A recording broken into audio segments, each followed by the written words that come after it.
তুই আমার বাসায় যাবি। আরে আরে মানে কি তুমি কি আমার মারিয়া ফেলবা না? আমি তো বুঝলাম না। আচ্ছা আমি আমার মতো আসছি তোমার বাবা মারি ফেলবো কেন? হ্যাঁ তা আমি এখানে সব সময় তুমি আমার সাথে এই করো, কিছু না করলে এই করো, গায়ে হাত তুলতে যাও কেন? তুমি কি আলম হাসানের মতন হয়েছো?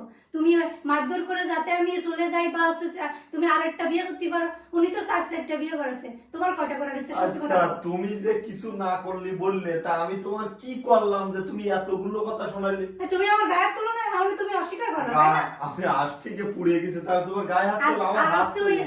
হ্যাঁ, আর ওই আলম হাসানের মতো কবে নাকি আমারও উল্টো ধরে মারাছে, আমারও অজ্ঞান মারা গেছে, আবার নিজে জল ইয়ে থইছে। এটা সব বন্ধ করো কিন্তু, যেদিন দেবো কিন্তু হাঁটা দেবো কিন্তু সেদিন আর সাইডে তো বিয়ে করেছে আলম হাসান, তোমার কিন্তু একটাও জুটবে না। মানে 24 ঘন্টা এইসব ভিডিও দেখতে দেখতে একদম দ্বিতীয়বার জানাই না ভিডিও আসছে।